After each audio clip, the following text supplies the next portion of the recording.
होली पर माँ ने बनाया 5 बेटियों का गाजर ड्रेस।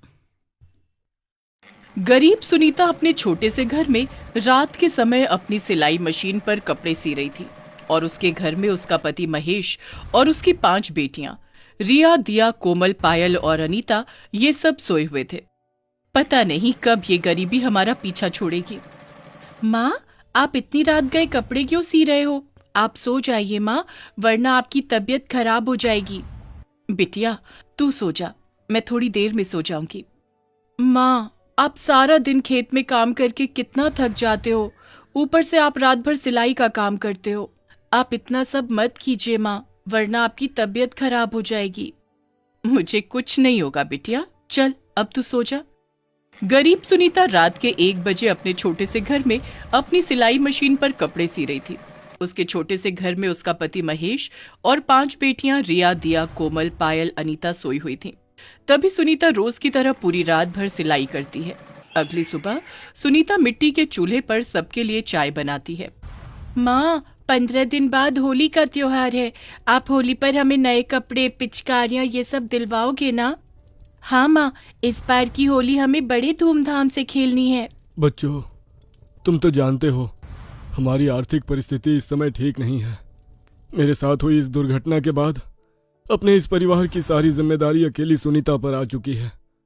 अगर मैं अपाहिज बनकर घर में बैठा ना होता तो आज हमारे ऊपर इतनी गरीबी कभी नहीं आती।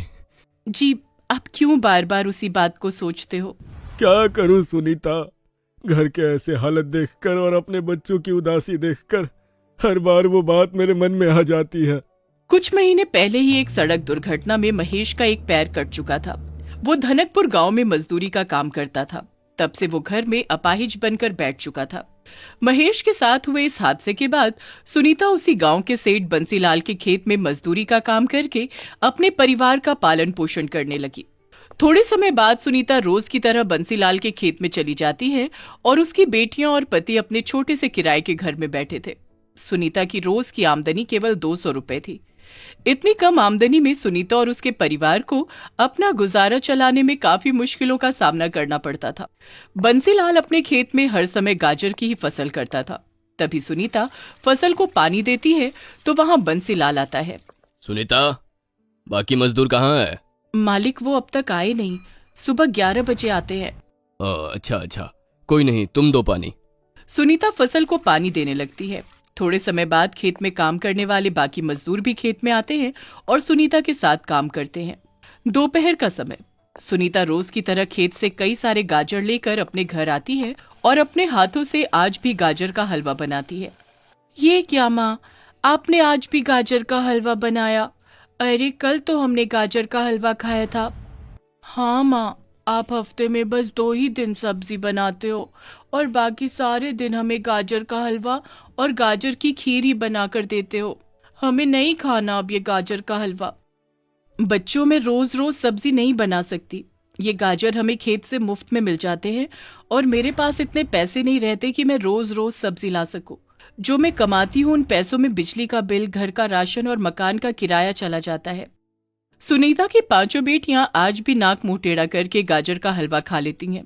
पैसों के ना होने से सुनीता सब्जी नहीं बना पाती, इसीलिए वो हर बार खेत से लाए गाजर का हलवा बनाकर ही अपने बच्चों को खिला देती है। इसी तरह दिन प्रतिदिन बीतने लगे। होली का त्योहार नजदीक आ चुका था। 2 दिन बाद होली थी। सारे गांव में होली की बड़ी जोरों शोरों से तैयारियां चल रही थीं। हर तरफ सजावट की जा रही थी।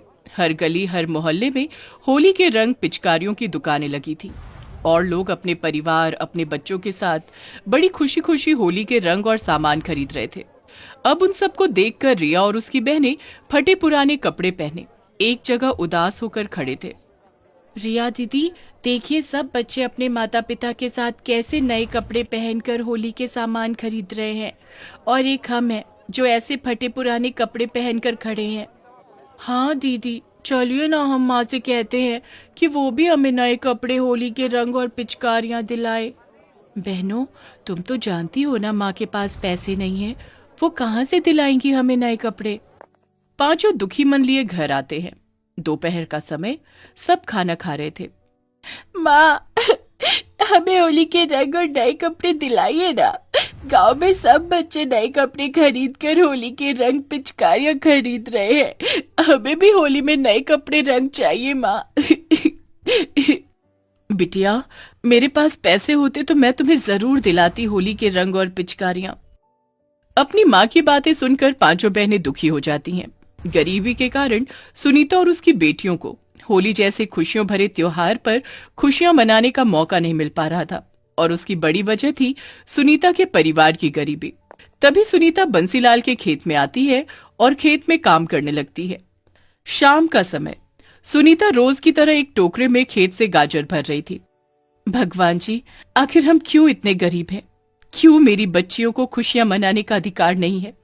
मेरी बच्चियां होली के लिए कितनी खुशियां मना रही थी, पर हमारी गरीबी ने उनकी सारी खुशियों को उदासी में बदल दिया। भगवान जी, मेरे बच्चों की खातिर हमारी गरीबी की अवस्था दूर कर दीजिए। अपने बच्चों की उदासी देखी नहीं जाती मुझसे। अपने दुख भरे जीवन को याद करके सुनीता खूब रोती है।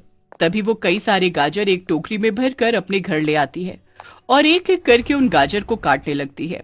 तभी सुनीता एक गाजर को हाथ में लेती है तो वो गाजर जोर जोर से हिलने लगता है। ये देखकर सुनीता के होश उड़ जाते हैं। अरे, ये गाजर ऐसे कैसे हिल रहा है? तभी वो गाजर सुनीता के हाथ से छूटकर नीचे गिर जाता है और नीचे गिरते ही उस गाजर के हाथ और पैर बाहर निकलने लगते हैं। अब ये चमत्कार देखकर सुनीता की आंखें फटी की फटी रह जाती हैं।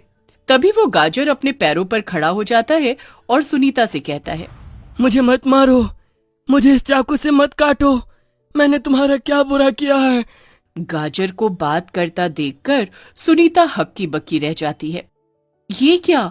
कहीं मैं सपना तो नहीं देख रही हूँ ना?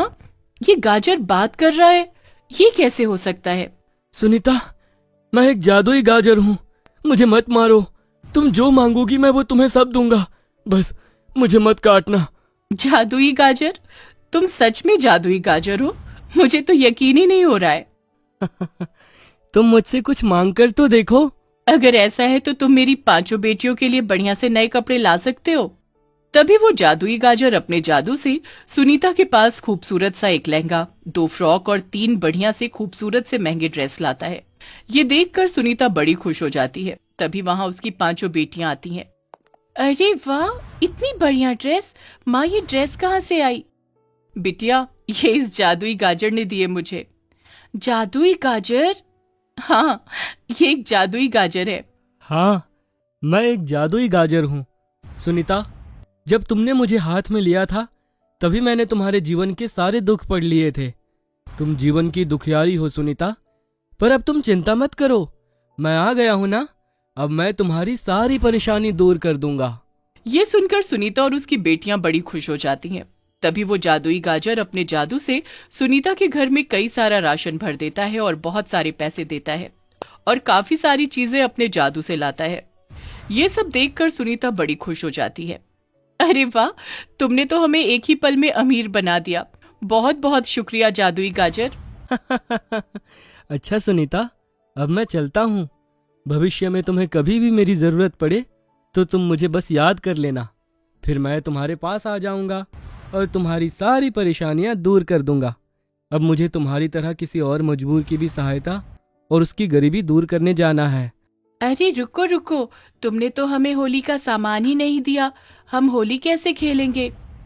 तभी जादुई गाजर अपने जादू से सुनीता के बच्चों को बहुत सारा होली का रंग और गाजर की तरह दिखने वाली होली की कई सारी पिचकारियां देकर वहां से गायब हो जाता है। होली वाले दिन सुनीता की पांचों बेटियां वो नई ड्रेस पहनती हैं तो पांचों को वो ड्रेस काफी ढीली होने लगती है। अरे माँ, ये ड्रेस तो मुझे कितना ढीला हो रहा है। हाँ माँ, मुझे भी ढीला हो रहा है। पांचों को ड्रेस ढीले होते हैं। कोई नहीं, मैं अपनी सिलाई मशीन पर अभी तुम पांचों के कपड़े सही कर देती हूँ। सुनीता फटाफट एक एक करके पांचों के कपड़े फिट कर देती है। तभी सुनीता और उसकी पांचों बेटियां नए कपड़े पहनकर गांव में आती हैं और सबके साथ बड़ी धूमधाम से होली खेलती हैं। अपने बच्चों को ऐसे खुश देखकर महेश और सुनीता काफी खुश होते हैं। तो फाइनली एक जादुई गाजर की वजह से जीवन में पहली बार सुनीता और उसके परिवार के जीवन में खुशियां आई और उनके चेहरे पर मुस्कान आई।